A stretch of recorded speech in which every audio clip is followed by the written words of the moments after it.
جی बिस्मिल्लाहिर्रहमानिर्रहीम अस्सलाम वालेकुम नाजरीन। उम्मीद करता हूँ सब खैरियत से होंगे। तमाम देखने सुनने वालों को मेरा सलाम। मैं फलक शेर हूँ, आप देख रहे हैं तबसरा हर रोज़। नाजरीन, आज हम इलेक्शंस के हवाले से दो चीज़ों के ऊपर गुफ्तगू करेंगे। काफ़ी दिन इंतज़ार करना पड़ा इलेक्शन के रिज़ल्ट्स के लिए, तो बड़ी खुशी हुई पोलिंग स्टेशंस पर जाकर जब देखा कि टर्न आउट बहुत खूबसूरत रहा, बहुत अच्छा रहा टर्न आउट। बहुत से लोग निकले, उन्होंने अपना हक़ राय दही इस्तेमाल किया। तो ये चीज़ एक बहुत ही मस्बत पहलू दरियाफ्त करती है सारे सिनेरियो में से जो इस मुल्क के अंदर चल रहा था तकरीबन 2-2.5 साल से। तो लोगों ने बड़ी हिम्मत मारी और लोगों के अंदर शऊर आ गया है। देखकर बड़ी हैरानी हुई कि ये वही लोग हैं जिनको बेफाम का नहीं पता था, और आज ये लोग फार्म 45 और फार्म 47 की बातें कर रहे हैं और ये जानते हैं कि हमने अब इलेक्शन किस तरह लड़ना है। क्योंकि पाकिस्तान के अंदर आप जानते हैं कि पाकिस्तान में हालात ही कुछ इस तरह के हैं कि हमें चौकीदार जब रखना पड़ता है तो फिर उस चौकीदार से ही अपने घर की हिफाजत करने के लिए खुद चौकीदारी करनी पड़ती है। तो लोगों ने बड़े मस्बत तरीके से अपना किराएदही इस्तेमाल किया और बाहर निकले, और ये देखकर बड़ी खुशी हो रही थी।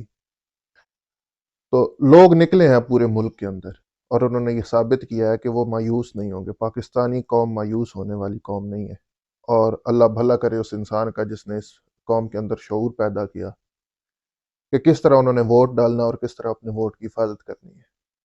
पोलिंग स्टेशंस की हद तक बात की जाए तो मैंने खुद विजिट किया अपने इलाके के पोलिंग स्टेशंस, तो यहाँ पर तो कोई धांधली वगैरह नहीं थी, और कोई इक्का दुक्का मामलात मुल्क में हुए हैं जो पोलिंग स्टेशंस के अंदर धांधली हुई है। उसके अलावा साफ और शफाफ इलेक्शन हुए हैं पोलिंग स्टेशंस की हद तक।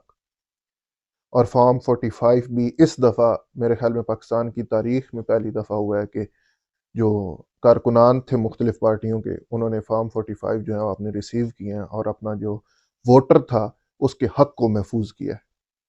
लेकिन अनफॉर्चुनेटली कहना पड़ता है बड़े अफसोस के साथ कि चूंकि ये मुल्क बड़ा बेतरतीबी से चलाया जा रहा है और कुछ अशखास जो हैं, चंद अशखास वो हठ धर्मी अपनाए हुए हैं, और वो ये चाहते हैं कि उनके हिसाब से ये मुल्क चले, ना कि अवाम के फैसले के हिसाब से ये मुल्क चले। तो उन अशखास ने फिर कोशिश की। अब जो ब्यूरोक्रेट्स बैठे हुए हैं, जो आरओज थे इस इलेक्शन के, वो सारे फिलहाल तो यंग लोग ही तकरीबन हैं, ज़्यादातर सीएसएस करके गए हुए हैं। अब समझ इस बात की नहीं आती कि ये वही लोग हैं जो मेहनत करते हैं, साल साल सीएसएस की तैयारियां करते हैं और फिर यहाँ तक पहुँचते हैं, और ये मिडिल क्लास तबके से ज़्यादातर इनका ताल्लुक होता है।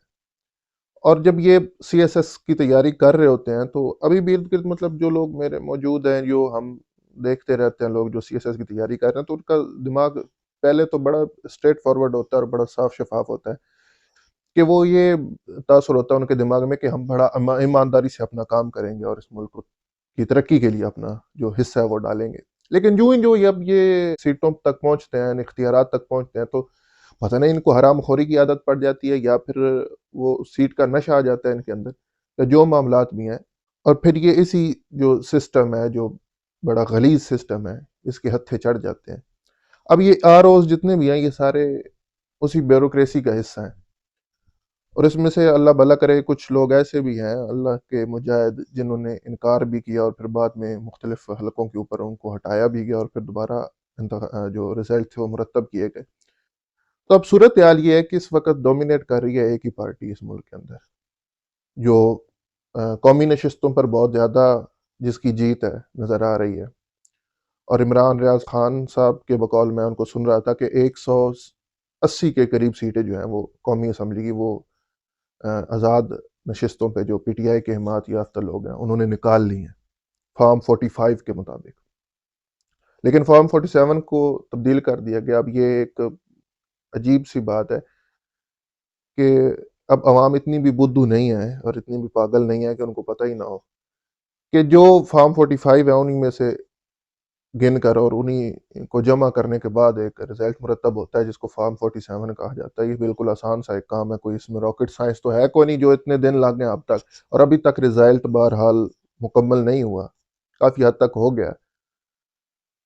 تو اسٹیبلشمنٹ پتہ نہیں کیا چاہتی ہے اس ملک کے اندر، کیا کرنا چاہتی ہے، عوام کو کس طرف لے کر جانا چاہتی ہے۔ عوام نے بڑے پرامن ہو کر اپنے ووٹ کے ذریعے جواب دیا ہے، 2 سال تک انتظار کیا، عوام نے کسی قسم کا کوئی اس ملک کے اندر بد نظمی نہیں پھیلائی، اور ابھی تک بھی دیکھ لیں کہ کس طرح زیادتی ہو رہی ہے۔ تو سیاسی پارٹیوں کے جو کارکنان ہیں یا ان کے سپورٹرز ووٹرز جو ہیں، انہوں نے ابھی تک کوئی ملک کے اندر بدامنی نہیں پھیلائی۔ یہ سب سے بڑی بات ہے کہ یہ قوم جو ہے نا وہ اب سمجھدار ہو چکی ہے، وہ جانتی ہے کہ کس طرح بدلہ لینا ہے۔ خیر اب وہ دن دور نہیں ہے کہ انشاءاللہ اس ملک کے اندر عوام کی حکمرانی ہوگی، عوام کے حقوق کا تحفظ ہوگا، اور عوام کی بات ہوگی، اور عوامی لیڈر ہی اس ملک کے اندر اب راج کریں گے انشاءاللہ۔ اور یہ جو 25-30 خاندان جنہوں نے یرغمال بنایا ہوا ہے اس ملک کو، انشاءاللہ ان سے جان چھوٹ جائے گی جلد۔ دوسری جو بات جس کا ذکر کرنا چاہتا ہوں وہ یہ ہے کہ اسٹیبلشمنٹ کو اب چاہیے کہ ہوش کے ناخن لے، بہت ہو گیا ہے، کافی ہو گیا، انہوں نے اپنا پورا زور مار لیا، تمام ہتھ کنڈے استعمال کر لیے الیکشن میں، جو زیادتی کر سکتے تھے وہ ایک خاص پارٹی کے ساتھ انہوں نے کی ہے، ان کو ڈی فیم کرنے کی کوشش کی، ذاتی حد تک گئے ہیں ان کے معاملات کے اندر۔ اب یہ جو نکاح والا ایشو تھا عمران خان کا، اب وہ ایک ایسا ایشو ہے جو بہت پرسنل ایشو ہے، اور وہی لوگ جو وہاں پر جو گواہیاں دے رہے ہیں، اور وہ مولوی حضرات جو نکاح کروانے والا ہے وہ گواہیاں دے رہا ہے، تو وہ اس وقت کہاں تھا، اس کو اس وقت معلوم تھا تو تبھی اب گواہی دے رہا ہے نا، تو اس وقت اس نے آواز کیوں نہیں اٹھائی، اور اس وقت اس نے کیوں انکار نہیں کیا نکاح پڑھانے سے، اور ان گواہان جو وہاں پر موجود تھے انہوں نے شور کیوں نہیں ڈالا کہ بھائی یہ دین کے خلاف ہو رہا ہے، یہ حرام ہو رہا ہے۔ تو یہ سیاسی ٹیکٹکس ہیں جو کہ سیاستدانوں کی بجائے اسٹیبلشمنٹ کھیل رہی ہے، لیکن عوام نے یہ سودا خریدا نہیں، یہ نہیں بکا، کوئی بھی نہیں بکا، کوئی چورن بھی ان کا نہیں بکا، اور عوام نے یک طرفہ اپنا فیصلہ سنا دیا۔ اب ہماری اسٹیبلشمنٹ کو بھی ہوش کے ناخن لینے چاہیے کہ عوام کا فیصلہ آ چکا ہے، اب اس کا احترام کریں، جو عوام نے فیصلہ کیا ہے اس کے اوپر چلنے کی کوشش کریں، اور یہ جو دوریاں ہیں عوام کے اور اسٹیبلشمنٹ کے درمیان، جو عوام کو تحفظات پیدا ہو چکے ہیں ان سے، اور جو غلط فہمیاں تو خیر نہیں کہہ سکتے آپ، لیکن جو ان کے ذہن میں باتیں آ چکی ہیں ان کو دوبارہ سے درست کرنے کی ضرورت ہے، ٹھیک کرنے کی ضرورت ہے، اور ان تعلقات کو بحال کرنے کی ضرورت ہے۔ دیکھیں، فوج ہمارا سب سے اہم ادارہ ہے، اور ہم وہ لوگ ہیں جو جب پڑھتے تھے اسکولوں کالجوں میں، تو جب قافلے گزرتے تھے فوجیوں کی گاڑیوں کے تو ہم کھڑے ہو کر ان کو سلوٹ کیا کرتے تھے، اس طرح محبت تھی ہماری۔ لیکن آج چند لوگوں کے فیصلوں نے وہ محبت ہمارے اور ہمارے بچوں کے دلوں میں سے نکال دی ہے۔ اس محبت کو دوبارہ ان دلوں میں داخل کرنے کی ضرورت ہے، کیونکہ ہمارا اپنا ادارہ ہے، اس کے بغیر ہم کچھ نہیں ہیں۔ اگر یہ لوگ نہ ہو تو شاید ہمارا ملک بھی نہ ہو۔ تو ان چند لوگوں کو سوچنے کی ضرورت ہے کہ آپ مہربانی کریں اور اس ملک کے حال کے اوپر رحم کریں، اور اس ملک کی عوام کے اوپر رحم کریں۔ اسی التجا کے ساتھ مجھے اجازت دیجیے، اگلی ویڈیو میں ملاقات ہوگی۔ چینل کو لائک شیئر سبسکرائب ضرور کریے گا۔ اللہ نگہبان۔